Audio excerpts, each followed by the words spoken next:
La obra del Espíritu en la nueva creación. Y la tierra estaba desordenada y vacía, y las tinieblas estaban sobre la faz del abismo, y el Espíritu de Dios se movía sobre la faz de las aguas.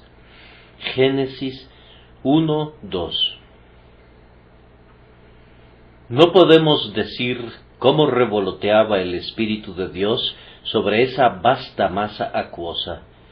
Es un misterio, pero es también un hecho, y es revelado aquí como algo sucedido en el propio comienzo de la creación, incluso antes de que Dios dijera, sea la luz. El primer acto divino en acondicionar este planeta para la habitación del hombre fue que el Espíritu de Dios se moviera sobre la faz de las aguas. Hasta ese momento todo estaba informe, vacío, desordenado y en confusión. En una palabra, era el caos, y para convertirlo en esa cosa bella que es el mundo al presente, aunque es un mundo caído, era necesario que el movimiento del Espíritu de Dios se diera sobre él.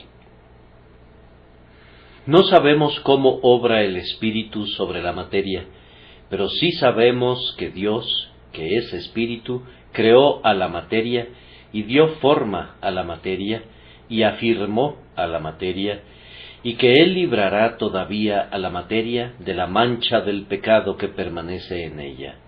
Veremos nuevos cielos y una nueva tierra en los que la materia misma será levantada de su presente estado de ruina y habrá de glorificar a Dios. Pero sin el Espíritu de Dios, la materia de este mundo hubiera permanecido para siempre en el caos. Sólo cuando el Espíritu llegó, la obra de la creación comenzó. Pretendo usar ese hecho esta noche, viéndolo desde un punto de vista espiritual. Es un hecho literal, y no hemos de considerar este capítulo de Génesis ni ninguna otra parte de Génesis como una mera parábola.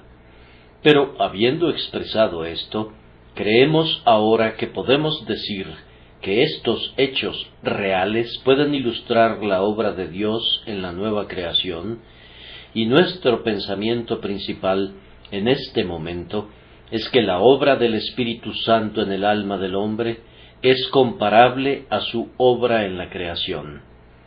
Así como en los diversos libros de un mismo autor se pueden rastrear las expresiones idiomáticas del escritor, así como en muchas pinturas de un gran artista hay ciertos toques que delatan la misma mano, así también vemos trazas de la misma mano tanto en el grandioso libro de la naturaleza como en el libro de la gracia. Y en este grandioso cuadro de belleza material podemos ver el oficio de ese mismo maestro artista que ha trazado líneas y curvas de belleza espiritual en las almas de los redimidos. Primero, voy a procurar establecer un paralelo entre la obra del Espíritu en la antigua creación y en la nueva. Y primero quiero recordarles que así como el movimiento del Espíritu Santo sobre las aguas fue el primer acto en la obra de los 6 días, así la obra del Espíritu Santo en el alma es la primera obra de gracia en dicha alma. Podrían haberse escuchado 1000 sermones sin que hubiese ninguna obra eficaz en el alma, hasta que el Espíritu de Dios llega allí. Los domingos podrían haber pasado sobre la cabeza del hombre durante 50 años, y en cada uno de esos domingos, ese hombre podría haber asistido con mucha frecuencia a la casa de Dios, pero no hubo nada hecho salvadoramente para él, si el Espíritu de Dios no hubiera entrado en él, y no hubiera comenzado a obrar en su alma. Pudiera haber sido bautizado, y haberse unido a la iglesia, y haber participado de la comunión, pero a pesar de todo eso, su corazón sigue todavía desprovisto del tipo de forma o diseño que Dios quisiera que tuviera. Está vacío, No hay vida de Dios en su interior, no hay fe en Cristo, no hay verdadera esperanza para el futuro. Es un vacío en sí mismo a pesar de todo lo que se hubiere hecho, si el Espíritu de Dios no ha obrado en él. Que el mejor hombre producido jamás por la simple moralidad siga siendo desordenado y vacío, si el Espíritu de Dios no hubiere venido a él, es una verdad muy humillante, y a pesar de su carácter humillante, es una verdad. Todos los esfuerzos que los hombres hacen por naturaleza, cuando son motivados por el ejemplo de otros o por los preceptos piadosos, no producen nada sino el caos en otra figura. Algunos de los montes podrían haber sido aplanados, pero entonces los valles han sido elevados hasta convertirse en otros montes. Algunos vicios han sido descartados, pero sólo para ser sustituidos por otros vicios que son, tal vez, hasta peores. O ciertas transgresiones han sido abandonadas por un tiempo, sólo para ser seguidas por un regreso a los mismísimos pecados, de tal manera que les ha acontecido, como escribe Pedro, lo del verdadero proverbio: el perro vuelve a su vómito y la puerca lavada a revolcarse en el cieno. A menos que el Espíritu de Dios haya estado obrando en su interior, el hombre es todavía, a los ojos de Dios, desordenado y vacío en cuanto a todo lo que Dios pudiera ver con agrado. ¿Cómo? Es así, a pesar de que un hombre hubiera realizado grandes esfuerzos y hubiera hecho realmente lo mejor que podía. Sí, pues lo que es nacido de la carne, carne es, aun cuando la carne hace lo mejor que pueda.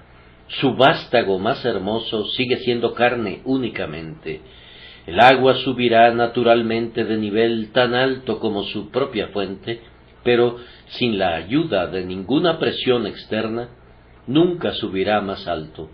Y la humanidad se alzará tan alto como pueda hacerlo la humanidad, pero nunca podrá sobrepasar ese límite mientras el Espíritu de Dios no le hubiera impartido una fuerza sobrenatural. El que no naciere de nuevo, no naciere de lo alto, no puede ver el reino de Dios.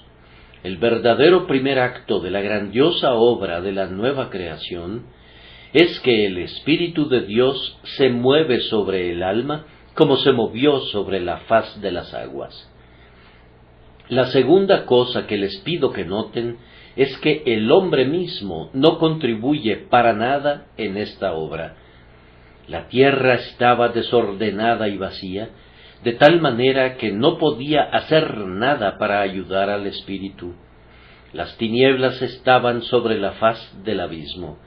El Espíritu no encontró ninguna luz allí. Tenía que ser creada. No había nada en absoluto que ayudara al Espíritu de Dios. No había agentes obrando que pudieran decirle: hemos estado preparando el camino para tu venida, necesitábamos de tu asistencia, estábamos esperándote, y nos regocija que vinieras para completar la obra que nosotros hemos comenzado. No hubo nada de ese tipo, y por muy triste que sea esta verdad, en el hombre no regenerado no hay nada de ningún tipo que pueda ayudar al Espíritu de Dios. El corazón del hombre promete ayuda, pero engañoso es el corazón más que todas las cosas, y perverso. ¿Quién lo conocerá? La voluntad tiene una gran influencia en el hombre, pero la voluntad es en sí misma depravada, así que intenta jugar el papel de tirano sobre todas las demás potencias del hombre, y rehúsa convertirse en siervo del Espíritu eterno de la verdad. Si no he de predicar nunca el Evangelio a un pecador, hasta no ver algo en él que ayude al Espíritu Santo a salvarle, nunca sería capaz de predicar el Evangelio en absoluto. Y si Jesucristo no salva nunca a nadie, hasta no ver algo en la persona que clama a Cristo para que le salve, entonces ningún hombre sería salvado jamás. Por naturaleza, nosotros no somos simplemente como el hombre que fue herido cuando iba de Jerusalén a Jericó y que fue abandonado medio muerto en el camino, sino que estamos completamente muertos en nuestros delitos y pecados, y en el pecador muerto no hay nada que pudiera ayudar a su propia resurrección. No hay una mano allí que pudiera ser levantada, ni siquiera hay un oído que pudiera oír, ni un ojo que pudiera ver, ni pulso alguno que pudiera latir.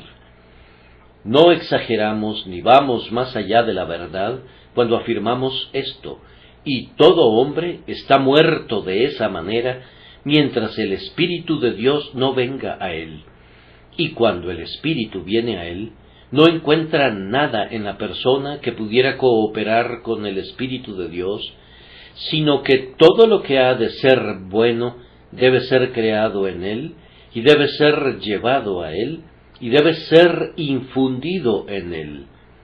Lo que se necesita no es abanicar las chispas que casi se han extinguido, ni fortalecer una vida que estaba casi muerta debido al desfallecimiento.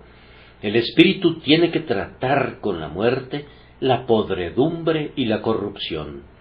La naturaleza del hombre es un osario y un sepulcro y un pequeño infierno, y el Espíritu de Dios ha de implantar en ella lo que vive, y es bueno y agradable a los ojos de Dios, si es que ha de encontrarse allí.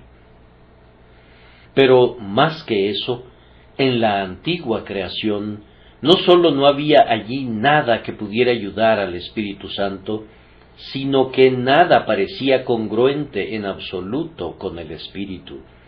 Quiero decir, por ejemplo, que el Espíritu de Dios es el Espíritu de orden, pero allí había desorden.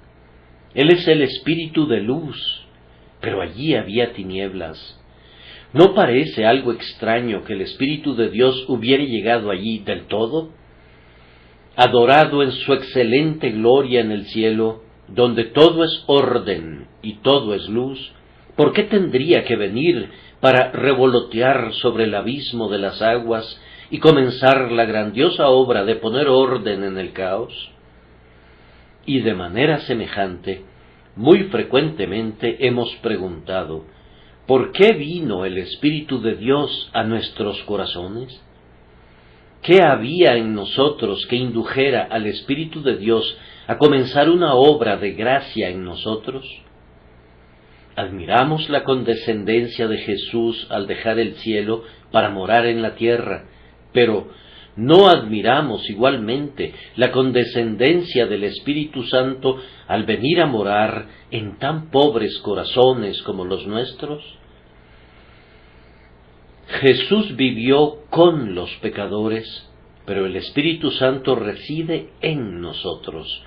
Si fuera posible que la condescendencia de la encarnación fuera superada, lo sería en el hecho de que el Espíritu Santo mora dentro de los corazones de los hombres. Es, en verdad, un milagro de misericordia, pues, lo repito, por naturaleza no hay nada en el corazón que pueda agradar en lo más mínimo al Espíritu Santo, sino que está presente todo lo que le contrista.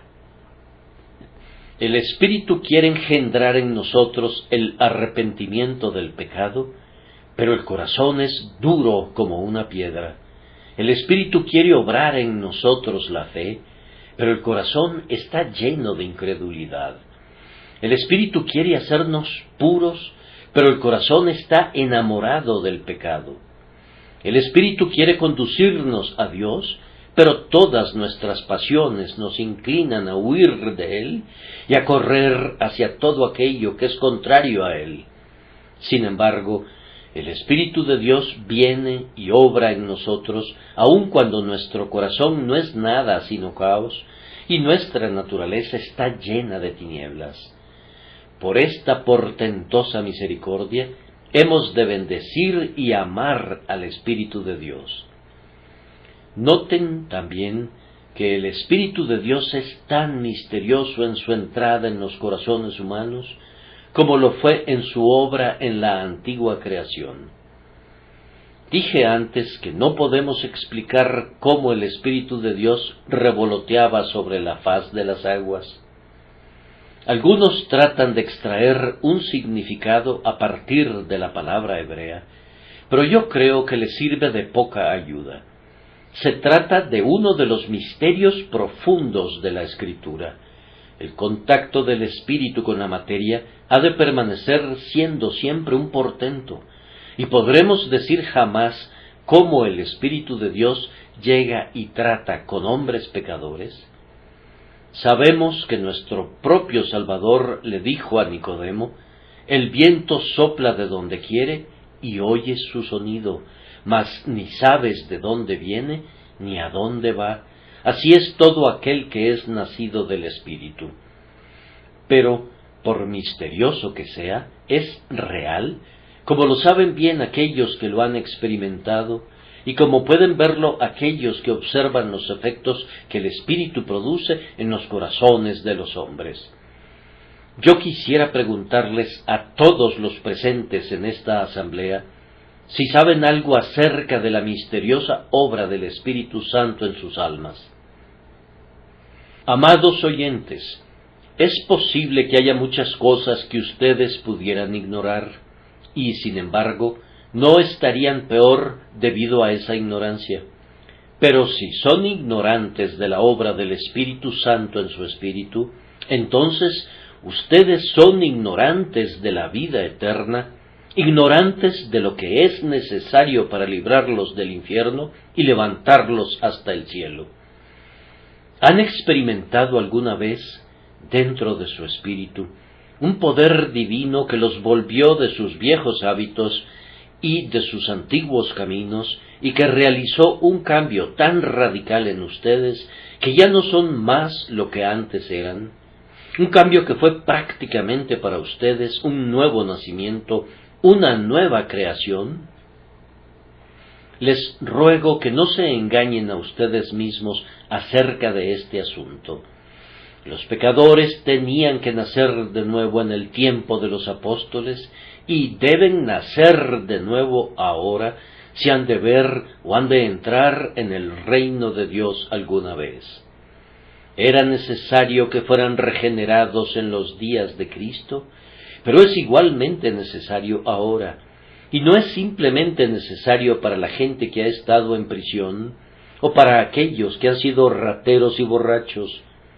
Es igualmente necesario para ustedes, hijos de padres piadosos, para ustedes, gente respetable, para ustedes que no han realizado nunca ninguna acción deshonrosa en toda su vida. Ustedes no son todavía partícipes de la naturaleza divina, a menos que el Espíritu de Dios, en el profundo misterio de su omnipotente poder, obre esa nueva vida en su alma. Yo me he hecho solemnemente esta pregunta: ¿he nacido de nuevo? E insto a cada uno de ustedes a que se examine honestamente sobre este asunto de extrema importancia. No hemos de quedarnos satisfechos a menos de que en verdad sepamos que así es. ¿Qué cosa tan terrible sería que dudara si soy un hijo de Dios o no, si estoy en el camino del cielo o no? Que Dios nos conceda que ninguno de nosotros tenga tal duda, ni siquiera por una hora, sino que tengamos absoluta certeza sobre este punto, por misterioso que sea. Hemos notado hasta aquí que el Espíritu de Dios se movía sobre la faz de las aguas, y que eso constituyó el primer acto de la obra de los 6 días, y que nada de la tierra contribuyó o fue propicio a ese movimiento que fue un misterio, y sin embargo fue muy real. Noten a continuación que este movimiento fue sumamente eficaz. La tierra estaba desordenada y vacía, pero eso no rindió al Espíritu de Dios. Las tinieblas estaban sobre la faz del abismo, pero Él pudo obrar en lo oscuro. Las tinieblas no le estorbaron, y bendito sea Dios, porque la profunda depravación de nuestra naturaleza no impidió al Espíritu Santo crearla de nuevo en Cristo Jesús. Sin Dios, la conversión de un corazón de piedra en uno de carne sería ciertamente imposible, y si hubiera habido una imposibilidad de imposibilidades, siento que cambiar mi naturaleza habría constituido esa imposibilidad, y cada cristiano aquí presente podría sentir lo mismo en relación a él mismo o a ella misma. Pero nada es demasiado difícil para el Señor.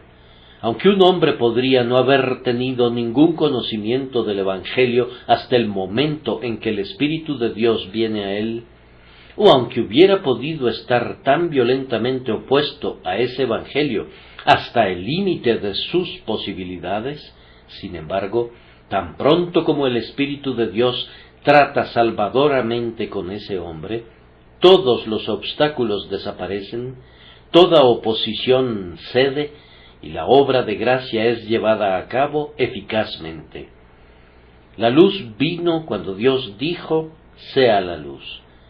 Las aguas fueron separadas, emergió la tierra seca, y las aves aladas, y el pez que nada en lo profundo, y el ganado que puebla los campos, y el hombre mismo a imagen de Dios, todos ellos vinieron al mandamiento de Dios. El caos se convirtió en un huerto, y la muerte floreció para convertirse en vida. Sólo se requería que el Espíritu de Dios viniera, y entonces la obra fue hecha eficazmente, y este es un punto que quiero mencionar para darles ánimo a algunas personas aquí presentes. Ustedes podrían estar muertos en pecado, pero el Espíritu de Dios puede revivirlos. Querido hermano, es posible que estés predicando a personas que están muertas en el pecado, pero predícales el Evangelio de igual manera.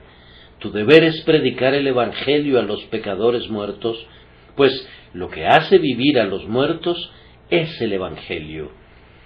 Si tuviéramos que buscar alguna bondad natural en el pecador antes de que le prediquemos el Evangelio, no le predicaríamos nunca, pero tenemos que ir a él donde esté, cubierta su alma de tinieblas y rodeado por todos lados de ruina y confusión, y mientras nosotros predicamos la palabra, el Espíritu de Dios la acompaña con poder salvador, y el hombre es revivido y hecho a imagen de Dios.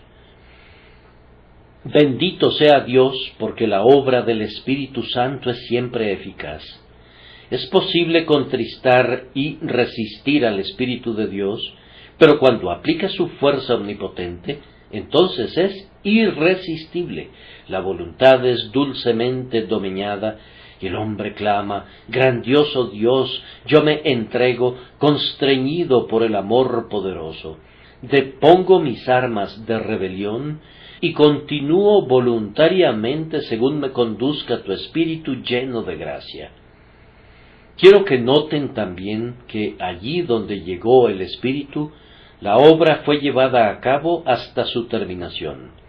La obra de la creación no terminó en el primer día, sino que continuó hasta que fue completada en el sexto día. Dios no dijo, hice la luz, y ahora voy a dejar a la tierra tal como está.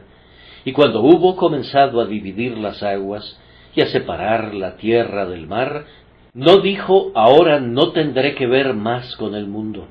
No tomó a la tierra recién formada en sus manos y la arrojó de nuevo al caos, sino que prosiguió con su obra hasta que, al día séptimo, cuando fue completada, descansó de toda la obra que hizo, y gloria sea dada a Dios, porque no dejará incompleta la obra que ha comenzado en nuestras almas. Allí donde el Espíritu de Dios ha comenzado a moverse, continúa moviéndose hasta que la obra es consumada, y no fallará, ni se hará a un lado hasta no completar todo.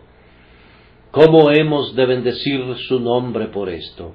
Si el Espíritu de Dios abandonara alguna vez su obra en el alma de algún hombre, entonces cada uno de los aquí presentes podría sentir, podría dejar la obra inacabada en mí, y no quedaría ningún sólido consuelo para ninguno de nosotros.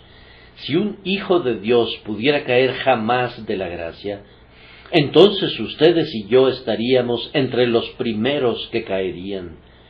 Pero Jesús dijo: mis ovejas oyen mi voz, y yo las conozco, y me siguen, y yo les doy vida eterna, y no perecerán jamás, ni nadie las arrebatará de mi mano. Cantamos correctamente la obra que emprende la sabiduría, la eterna misericordia nunca abandona.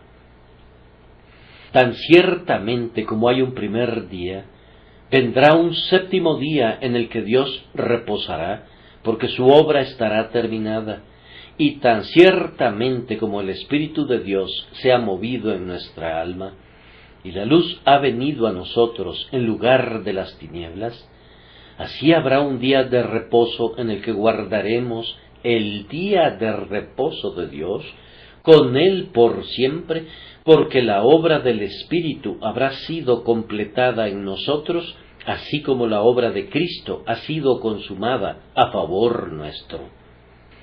Ahora, habiendo procurado así establecer un paralelo entre la obra del Espíritu en la antigua creación y en la nueva, permítanme proseguir a la parte práctica de la meditación de esta noche e intentar mostrarles, en segundo lugar, que el paralelo que hemos bosquejado proporciona muchos ánimos.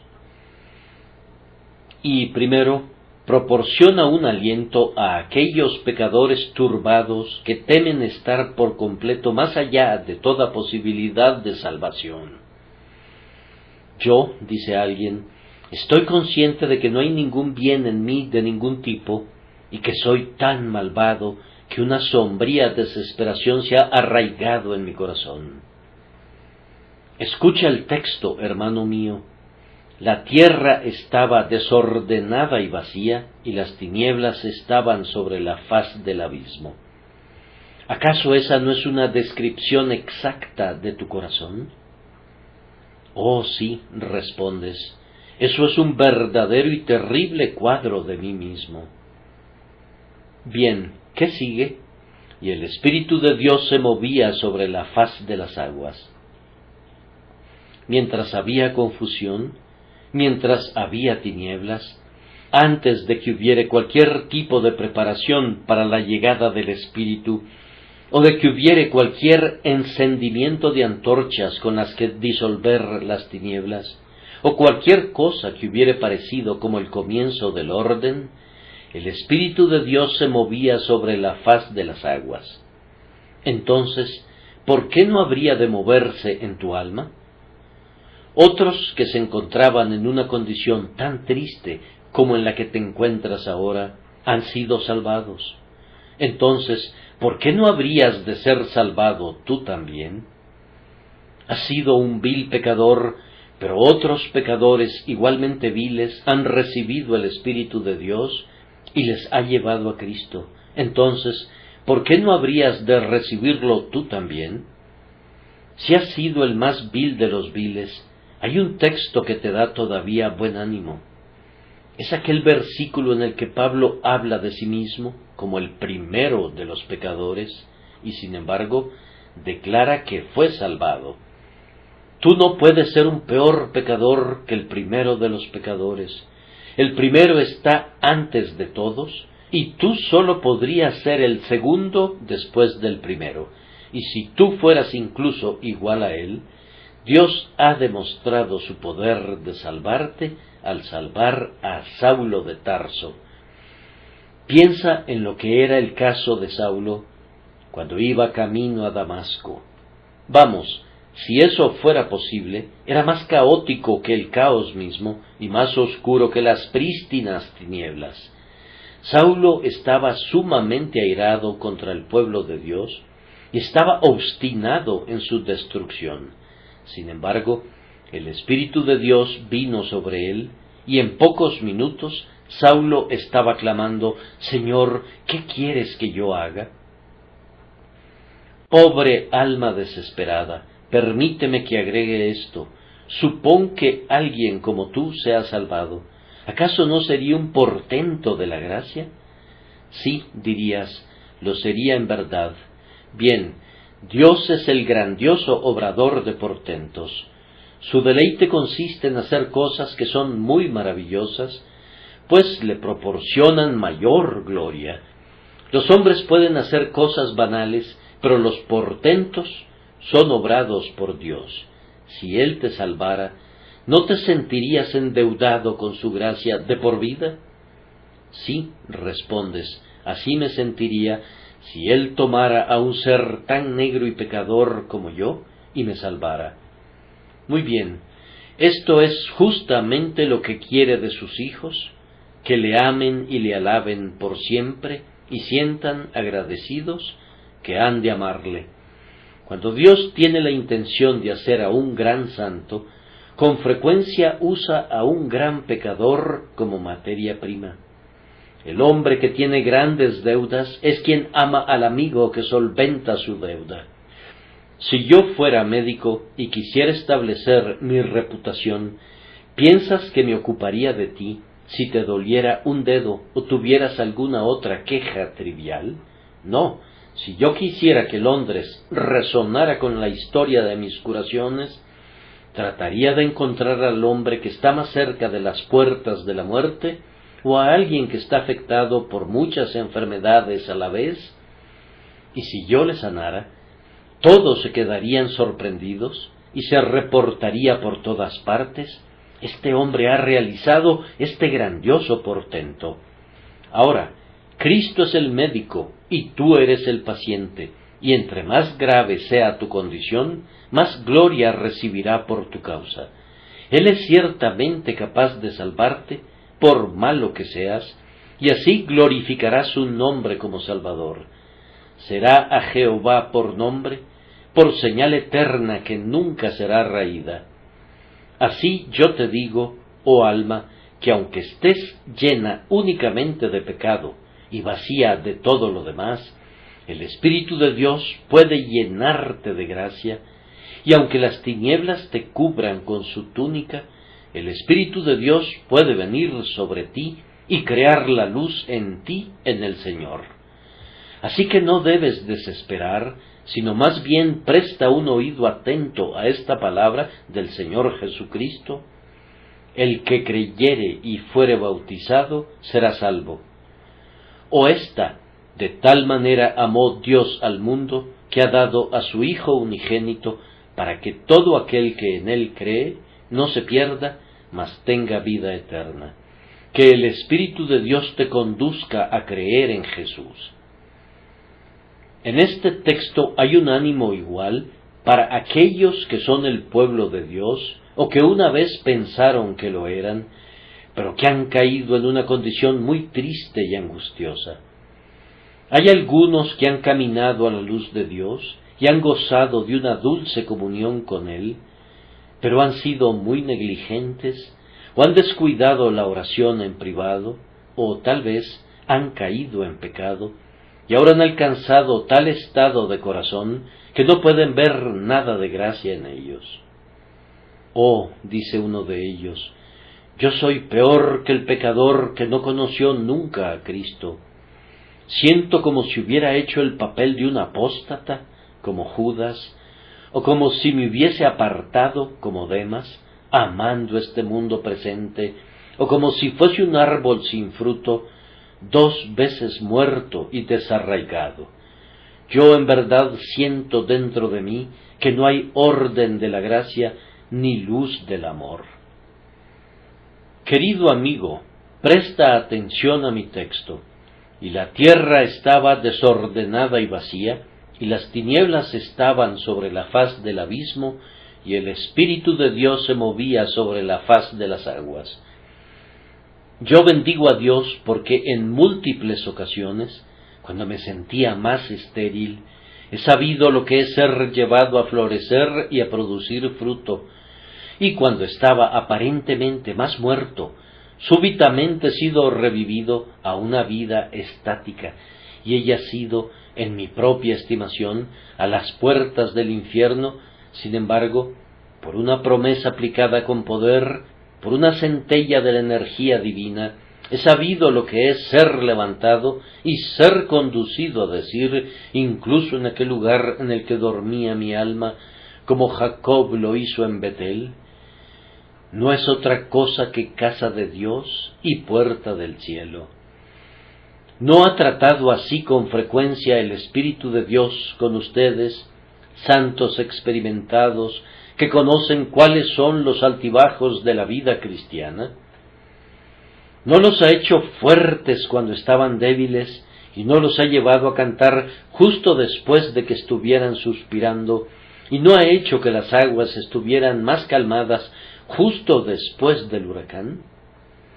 Entonces ustedes se han regocijado con el claro brillo después de la lluvia, cuando concluyó y se marchó el invierno, y cuando la voz de los pájaros cantores fue escuchada en su tierra.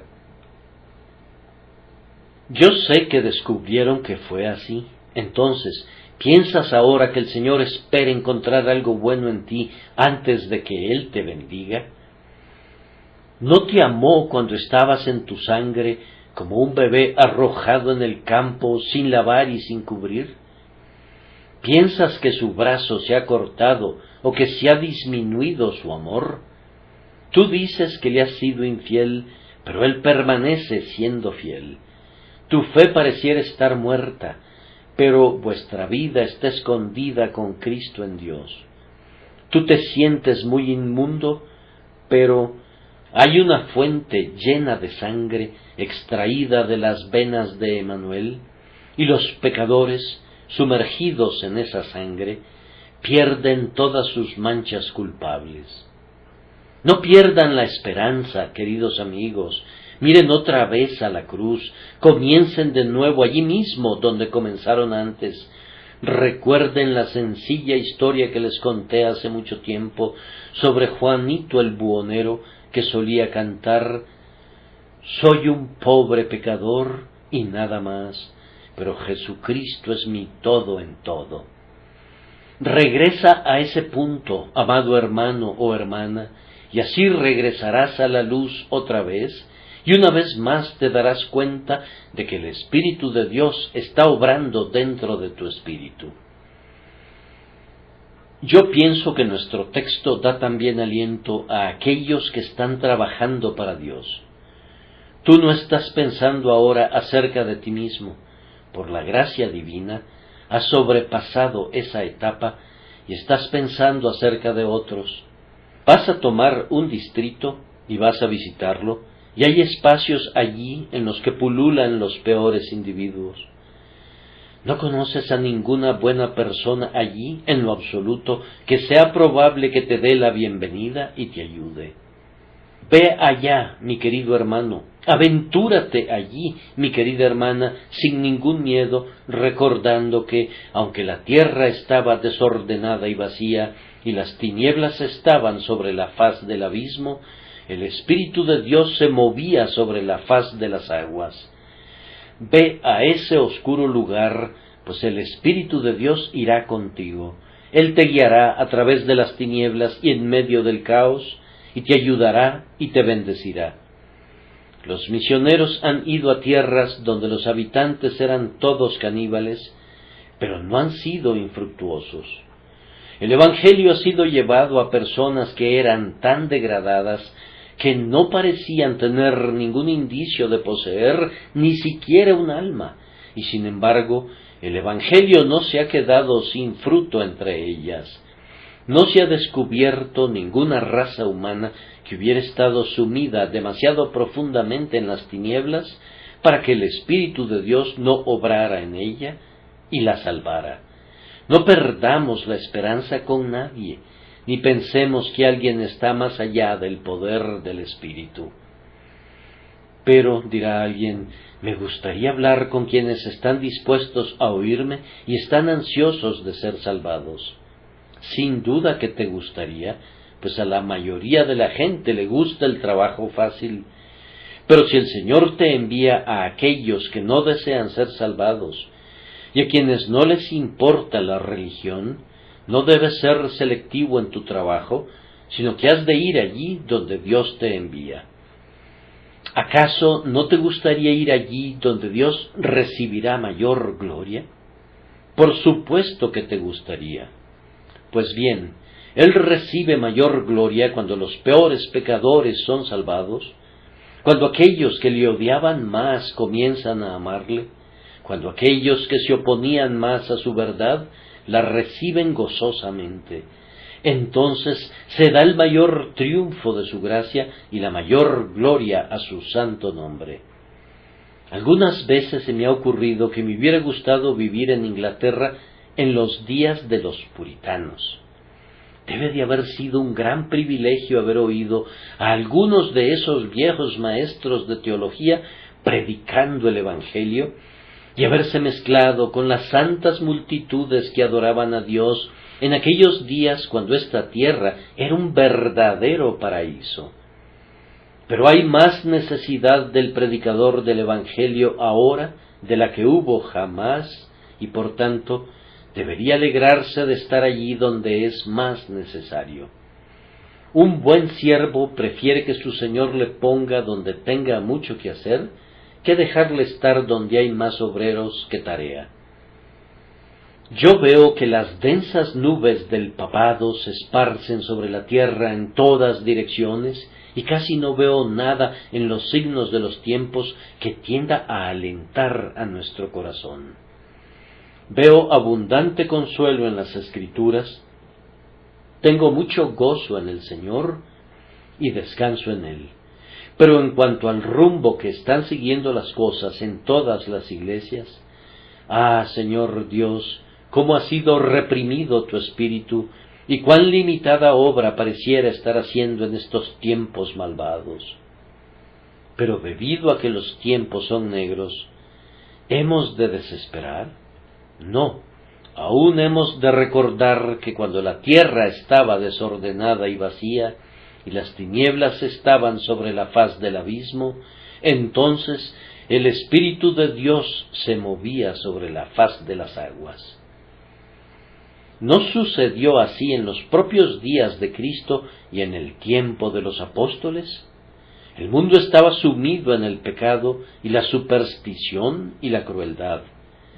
Pero después de Pentecostés, miles de personas fueron convertidas. ¿No sucedió así en los días de Lutero? La iglesia profesante, como otro Sansón, fue arrullada hasta quedarse dormida sobre el regazo de la Dalila de Roma, y las guedejas de la iglesia fueron cortadas por completo y su fuerza desapareció y fue entregada a los filisteos. Pero, a su tiempo, el Espíritu Santo entró en las tinieblas y la grandiosa verdad de que somos justificados por fe y no por las obras de la ley, fue como una repetición del antiguo mandamiento y su secuela. Sea la luz, y fue la luz.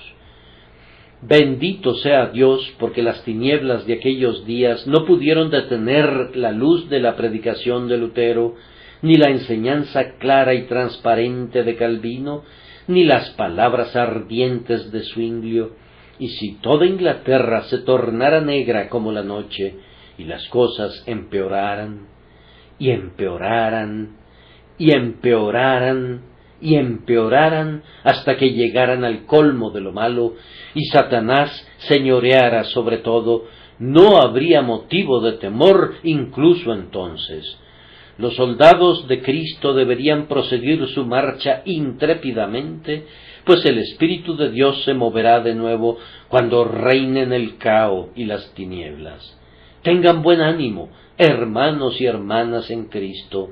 Continúen orando, continúen trabajando, continúen confiando, y Dios, en verdad, los bendecirá. Yo oro sinceramente porque aquellos a quienes les he hablado reciban la parte de verdad que hubiere expresado, y especialmente oro pidiendo esto para el pecador que busca. Cómo anhelo que se dé cuenta de que el único poder que puede salvarle radica fuera de él mismo. Si has de ser aceptado jamás delante de Dios, no serás aceptado nunca por medio de cualquier cosa que tú seas en ti mismo. Tendrás que ser aceptado en Cristo Jesús. Y para ser aceptado en Cristo Jesús, has de tener fe en Jesús. Si has de ser alguna vez un hijo viviente del Dios viviente, el Espíritu de Dios ha de vivificarte. No hay nada en ti, en lo absoluto, que te pueda recomendar ante tu Dios. Él, y sólo Él, debe salvarte si has de ser salvado jamás. Vamos, dice alguien, tú me empujas a la desesperación al hablar de esa manera. Yo desearía empujarte a tal desesperación que te hiciera cesar de tus propias obras y abandonar toda idea de autosalvación y hacerte caer como un muerto delante del trono de la misericordia y clamar: Señor, sálvame, que perezco. No podemos predicar demasiado llanamente que la salvación es únicamente del Señor. Todo lo que es hilado por la naturaleza tendrá que ser deshilado, y el alma debe ser revestida con el manto sin mancha de la justicia de Cristo. Podrías construir sobre el cimiento de arena del mérito de la criatura, pero todo lo que construyas, sin duda, se vendrá abajo. Oh, que cesaras de esa labor de insensata construcción y que edificaras sobre lo que Jesucristo ha hecho. Entonces edificarás sobre la roca el cimiento real. Si el Espíritu de Dios te capacita para edificar allí, habrás construido para la eternidad. Que la gracia, la misericordia y la paz sean con ustedes al hacer eso, por medio de Jesucristo nuestro Señor. Amén.